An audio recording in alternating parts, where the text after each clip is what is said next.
지금까지 이런 채널은 없었다. 구독과 좋아요 땡큐. 안녕하세요, 노무 스토리텔러 차재입니다. 저번 시간에 이어 따끈따끈한 노무 이슈를 가지고 이야기를 나눠보도록 하겠습니다. 저번 시간에 출연하셨죠? 무려 경기방송 라디오입니다. TV 아니고요. 1년 이상 출연하고 계신 스타 노무사 이경석 노무사님 소개해드립니다.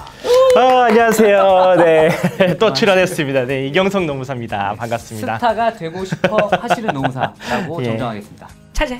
오늘 시간 어떤 주제로 갖고 나오셨나요? 네, 저번 7월 16일 날 직장 내 괴롭힘 방지법이라고 해서 뉴스에서 많이 보셨을 겁니다. 그래서 네, 오늘은 직장 내 괴롭힘에 대해서 좀 이야기를 나눠보고 싶어서 이렇게 나왔습니다.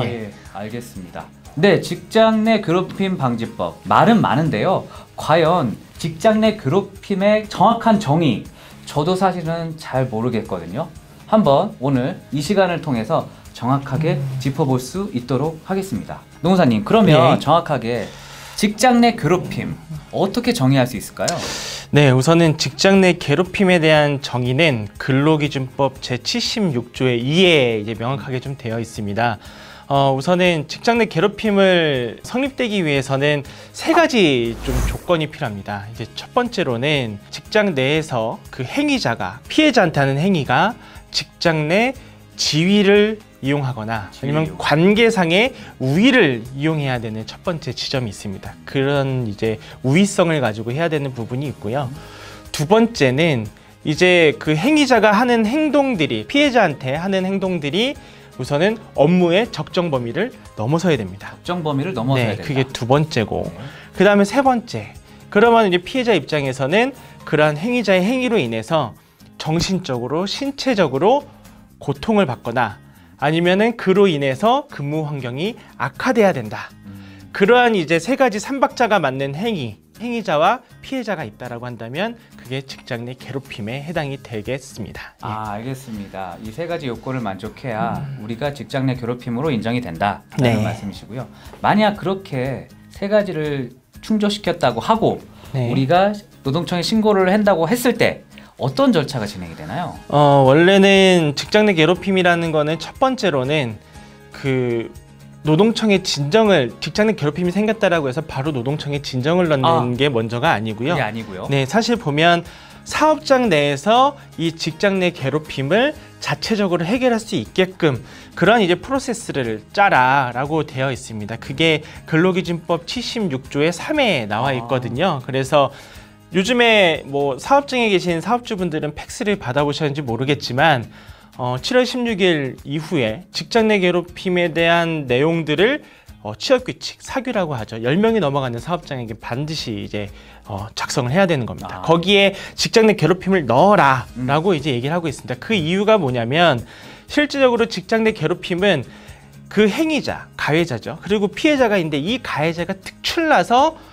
특별하게 괴롭힘에 이제 특화돼가지고 사람을 괴롭히는 게 아닙니다. 그 조직의 문화 때문에 조직의 문화가 위계서열적이거나 아니면은 이제 상명하복에 이제 따르는 그런 구조이거나 이러한 문화 때문에 직장 내 괴롭힘이 이루어지는 경우들이 많거든요. 그래서 그러한 것들을 사업장 내부적으로 자체적으로 해결을 하고 이거에 대해서 앞으로의 재발이 생기지 않도록 방지하는 대책이라든지 아니면은 그 가해자가 또다시 그러한 일이 벌어지지 않도록 어떻게 할 것인가 이것을 하도록 법에서 정해져 있게 되어 있는 것입니다. 그런데 만약에 사업장 내에서 이걸 못한다 라고 하면 그런 경우에는 외부기관의 도움을 받을 수밖에 없는데 실제적으로 근로기준법의 직장 내 괴롭힘 부분에 대해서 뭐 이렇게 하지 마라 라고 되어 있지만 이거에 대한 처벌 규정이나 아니면 뭐 과태료 규정 이러한 것들은 정해져 있지 않습니다. 네. 그렇기 때문에 노동청에다 진정을 넣더라도 사실상 이 직장 내 괴롭힘의 피해자에 대해서 회사가 불이익 처분을 하면 그거에 대해서 이제 처벌 규정만 있거든요. 나머지는 처벌 규정이나 과태료는 아무것도 없습니다. 그러면은 노동청에 진정을 넣게 되면 실제적으로 근로자가 실익을 취할 수 있는 부분이 있느냐라는 부분들이 좀 문제가 될 수 있습니다. 사실 보면은요. 그래도 일단은 법을 지켜야 된다는 관점에서는 현재 취업규칙 그 취업 규칙 안에 직장 내 괴롭힘 조항을 넣는 부분을 일단 검토를 하셔야 되겠고요. 예. 그 다음에 직장 내 괴롭힘이 발생을 했을 때 회사 자체적으로 해결할 수 있는 프로세스 부분, 이 부분을 검토하시는 거. 이 두 가지는 꼭 필요한 부분이겠네요. 네, 맞습니다. 그래서 이제 그렇게 되지 않는다라고 한다면 노동청에 진정은 넣을 수 있으나 노동청에서 직접적으로 뭐 행정적으로 처분을 하거나 명령을 하거나 좀 할 수는 없고요. 현행 법상으로는. 네.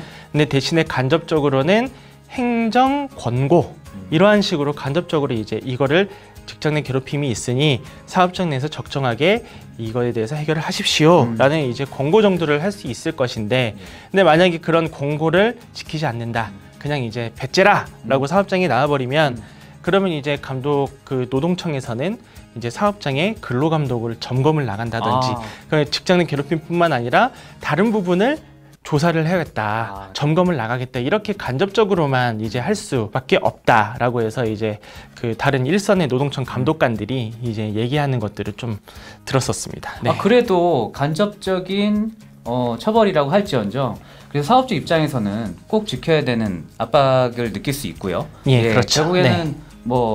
어느 정도의 효과를 거둘 수 있다고 저는 생각은 들긴 하네요. 네, 맞습니다. 네, 알겠습니다.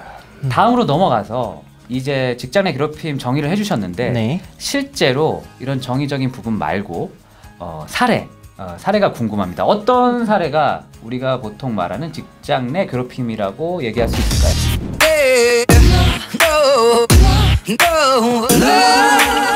우선은 간단하게 그 고용노동부에서 나온 직장 내 괴롭힘 대응 예방 매뉴얼이 있는데요. 거기에서 이제 나온 행위들을 좀 소개를 해드리면 신체에 대해서 폭행하거나 협박하는 행위, 이거는 당연한 거고요. 그리고 지속적이고 반복적인 욕설, 폭언, 그리고 다른 직원들 앞에서 또는 온라인상에서 모욕감을 주거나 아니면 개인사에 대한 소문을 퍼뜨리는 행위, 그리고 합리적인 이유 없이 반복적으로 개인 심부름, 사적인 용무를 지시하거나 하는 행위, 그리고 합리적인 이유 없이 업무 능력이나 성과를 인정하지 않거나 조롱하는 행위, 집단 따돌림, 그리고 이제 의사결정 과정에서 배제시키거나, 그리고 이제 뭐 근로계약서에 명시되어 있는 업무와 무관한 일을 지시하거나 아니면 이제 허드렛 일만 시키는 행위, 그리고 이제 정당한 이유 없이 상당 기간 동안 아무런 일도 시키지 않는 거면 그냥 앉혀놓는 거죠.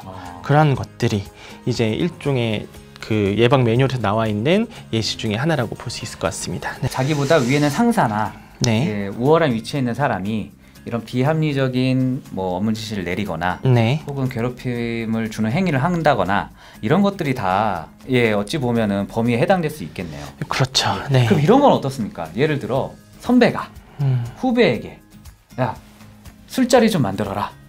술자리 우리 술을 먹고 싶어. 근데 술자리 좀 네가 좀 만들어. 근데 그 술자리를 안 만들었을 경우에는 내가 너 인사상 불이익을 주겠다. 이런 케이스가 있다면 그거는 과연 직장 내 괴롭힘인가요? 네, 실제적으로 보면 아까 이제 세 가지의 요건을 말씀드렸는데 선배 후배 관계, 예를 들어 직급이 같다라고 해도 선배와 후배 관계는 관계상의 우위가 있는 거죠. 지위상의 우위는 아닐지라도 우위성이 인정이 되는 거고, 그리고 이제 이 술자리 부분에 대해서인데요. 그 술자리가 거래처의 술자리인지 아니면 그 후배의 동기 회사 직원에 대한 술자리인지는 모르겠으나 이 업무와 관련돼 있지 않습니까? 어떻게 보면 회사 내에서의 술자리라든지 아니면은 그 영업이면은 외부에 대한 술자리면은 이제 업무랑도 관련성이 있고, 그러한 술자리가 굳이 필요하지 않음에도 불구하고 만들려고 하는 것은 업무의 적정 범위를 넘어선 행위입니다. 두 번째 요건이 해당이 되고요. 근데 이제 그로 인해서 이제 이걸 만들지 않으면 인사상 불이익을 주겠다라고 얘기하는 것들은 이제 결국에는 이를 통해서 이제 후배는 정신적인 고통을 받을 수도 있고, 아니면은 인사상 불이익이 실제로 있을 거라고 생각이 되거나 아니면 있었다라고 하면은 그럼 고용 환경을 악화시키는 게 됩니다. 그렇게 되면은 이제 직장 내 괴롭힘의 3박자, 3요소가 들어가기 때문에 이건 성립이 된다. 네, 성립이 된다라는 겁니다. 예. 그러면 이건 어떻습니까? 이건 제가 해외 사례도 좀 본 적이 있는데요. 퇴근 시간 이후에 지속적으로 이 모바일 메신저를 통해서 업무 지시를 하고 답변을 달라, 이렇게 하는 건 어떻습니까? 우선은 이제 약간 좀 케이스 바이 케이스가 있을 것 같은데, 이게 뭐 일을 하다 보면은 갑자기 급박한 일이 발생할 수도 있지 않습니까? 그런 과정에서 이제 퇴근한 후에 업무 지시를 하는 것 하나만으로는 이제 직장 내 괴롭힘으로 보기는 좀 힘들 수도 있습니다. 그 네. 그런데 이제 이러한 행위들이 결국에는 이제 위에 상사가 이제 밑에 있는 직원들한테 얘기하는 거니까 지위상 우위도 있고 그리고 업무랑도 관련성이 있고 업무 지시하는 건데요. 근데 그거를 퇴근하고 나서 계속 지속적 반복적으로 하면은 적정 범위를 넘어서는 거겠죠. 네. 그리고 이제는 이로 인해서 나 퇴근하고 쉬어야 되고 요즘엔 워라밸이 그렇죠. 중시가 되지 않습니까? 그럼에도 불구하고 일을 계속 생각하게 되면 정신적인 고통도 수반될 거고 만약에 거기서 위에 있는 이제 상사가 얘기를 했는데 만약에 무시해 보십시오. 네. 인사상 불이익도 있을 그렇죠. 겁니다. 그럼 고용 환경도 악화되는 거고 그럼 결국에는 직장 내 괴롭힘에 해당될 수가 있는 거죠. 그런데 이게 단순히 한 번만으로는 좀 힘들 거고 지속적으로 반복적으로 좀 이루어질 될 것이다 라는 것들이 있습니다. 알겠습니다. 들어보니까 이게 뭐 몇 가지 사례를 들었지만 전반적인 전체 사례를 아우르기에는 아직 뭐 법이 또 시행한 지 얼마 안 됐으니까요. 조금은 또 보완이 돼야 될 것 같은데요.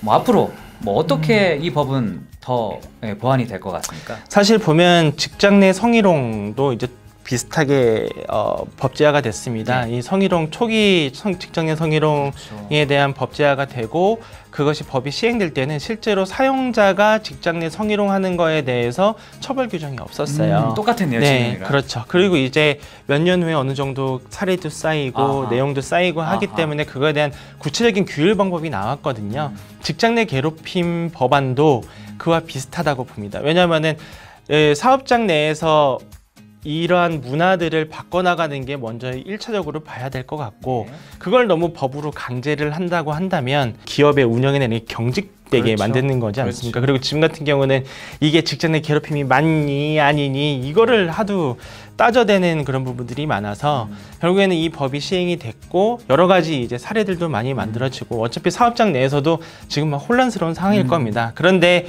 이러한 것들이 점점점 시간이 지나가면 어느 정도 정착이 될 거고 이에 관해서도 이제 법도 조금씩 이제 집을 만들면은 이제 뼈대를 만들고 살을 붙이고 하지 않습니까? 그런 식으로 법도 점점 좀 살을 붙여 나가는 그런 식으로 이제 될 것이다라는 좀 생각이 듭니다.